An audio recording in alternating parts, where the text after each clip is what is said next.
بسم الله الرحمن الرحيم. عن أبي بن كعب رضي الله تعالى عنه قال قال رسول الله صلى الله تعالى عليه وسلم إذا تكفى همك ويغفر لك ذنبك رواہ الترمذی۔ حضرت ابی بن کعب فرماتے ہیں قلت یا رسول اللہ انی اکثر الصلاۃ علیک، یا رسول اللہ میں آپ پر بہت زیادہ درود پڑھا کرتا ہوں، فکم اجعل لک من صلاتی، تو میں نے جو وقت اپنے وظیفے کے لیے مقرر کر رکھا ہے اس میں سے کتنا وقت آپ پہ درود پڑھا کروں؟ حضور نے فرمایا ما شئت، قال، انہوں نے کہا الربع، چوتھائی حصہ، یعنی 2 گھنٹے اگر مثال کے طور پہ مقرر کرتا ہوں اپنے وظیفے کے لیے یعنی اذکار کے لیے، تو ان میں سے آدھا گھنٹہ درود پڑھوں۔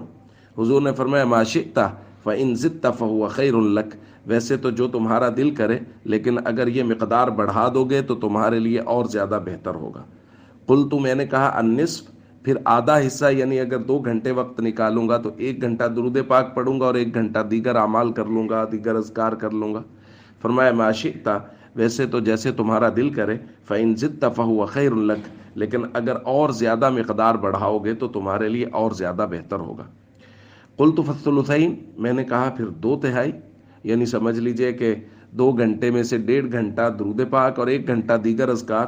حضور نے فرمایا ما شئت فإن زدت فهو خیر لک، ویسے تو جیسے آپ کا دل کرے، لیکن اگر اس سے بھی بڑھا دو گے تو آپ کے لیے اور زیادہ بہتر ہوگا۔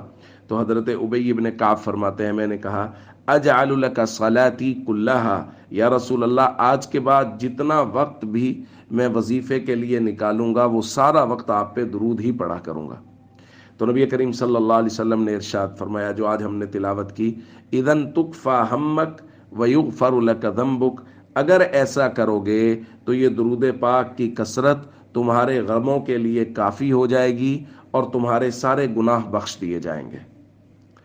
دوستو، درود پاک بہت مبارک اور لاڈلا عمل ہے، اور درود پاک کے ذریعے اللہ رب العزت بندوں کے تمام تر مسائل کو حل فرماتے ہیں اگر کثرت سے درود پاک پڑھا جائے، جیسے حضرت ابی بن کعب فرما رہے ہیں۔ تو اس لیے معمول بنانا چاہیے کہ کثرت سے درود پاک پڑھیں اور اپنا اہتمام کریں، وقت نکالیں باقاعدہ جس میں درود پاک پڑھا جائے، تاکہ اللہ ہمارے دنیاوی مسائل کو بھی حل فرمائیں اور اللہ ہمارے گناہوں کو بھی بخش دے۔